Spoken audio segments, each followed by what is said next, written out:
আসসালামু আলাইকুম। এই মুহূর্তে দাঁড়িয়ে রয়েছি গাজীপুর রাজেন্দ্রপুর স্কুল মাঠে যে কেন্দ্র রয়েছে এই কেন্দ্রতে। এই কেন্দ্রে আমি এখন বক্তব্য নিচ্ছি গাজীপুর রাজাবাড়ী বিএনপির যে আহ্বায়ক রয়েছে তার আমি এখন বক্তব্য নিচ্ছি। জানতে চাবো আসলে এই কেন্দ্রে কেমন ভোট হচ্ছে এবং কেমন কেন্দ্রের নিরাপত্তা কেমন, এটা আমি একটু জানতে চাবো। আমাদের এই রাজেন্দ্রপুর কেন্দ্র 3টা কেন্দ্র, এখানে ভোট প্রায় 10,000-এর মতো। ইনশাল্লাহ সুষ্ঠু সুন্দর ভোট হচ্ছে, কোনো সমস্যা নাই। এবং মানুষ জনগণ স্বতঃস্ফূর্তভাবে ভোট দিতে যাচ্ছে এবং উৎসাহ উদ্দীপনা নিয়ে মনে হচ্ছে যেন অনেক ঈদের দিন, এরকম মনে হচ্ছে।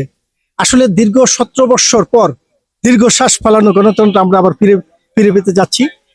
এই জন্য সকলের উৎসাহ উদ্দীপনা আমাদের মাঝে, সকলের কাছে উৎসাহ উদ্দীপনা কিভাবে আমরা সুষ্ঠুভাবে ভোট দেব। আপনাকে অসংখ্য ধন্যবাদ।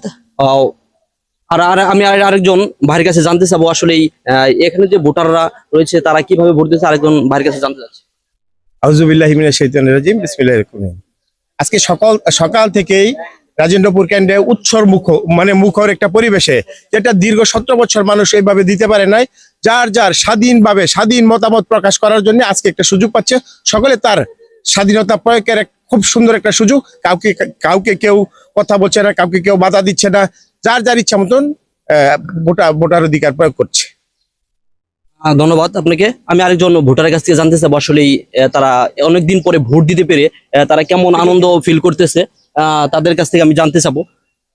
আপনারা যে অনেকদিন পরে ভোট দিলেন, আজকে কেমন ফিল করতেছেন? আসসালামু আলাইকুম। অনেকদিন পর আমরা 17 বছর কোনো ভোট দিতে পারি না, এখন আমরা আনন্দ সহকারে আমরা ভোট দিতেছে, মানুষও দিতেছে, জাহর দিয়া হাইরা যে আমরা নিশ্চিত দায়িত্বে ভোট দিতে পারছি। এটাই আমরা রাখি। ধন্যবাদ।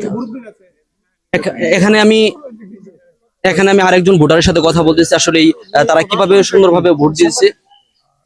আসসালামু আলাইকুম। ওয়ালাইকুম সালাম কেমন রাহমাতুল্লাহ। ভাবে ভোট দিলেন সেটা একটু জানতে চাচ্ছিলাম।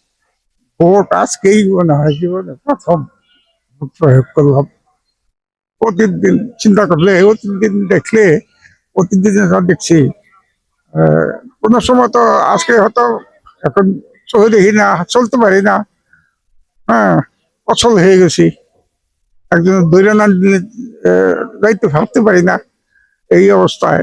তারপরে মনে হয় যে আজকেই বোধহয় জীবনের প্রথম ভোট প্রয়োগ করলাম শান্তি মতো। নিজেকে খুব মনে করলাম যে আজকেই এই ভোটের স্বাধীনতা জন্ম আমার কাছে আজকেই প্রথম হইল। আপনি যে 17 বছর যে ভোট দিতে পারেন না, তার যে একটা কেমন অনুভূতি? আর 17 বছরে ভোট দিতে পারি না, সেই অনুভূতি আর আজকের অনুভূতি যত আকাশ পাতাল তফাৎ। আজকে তো মানুষ মনে করছে যে ঈদের দিন 1 মাস থেকে যায়, ঈদের যে একটা আনন্দ ভোগ করে, আজকে এই ভোট দেওয়াটা মানুষের ঈদের আনন্দের মতো একটা অংশ হিসাবে। আপনাকে অসংখ্য ধন্যবাদ।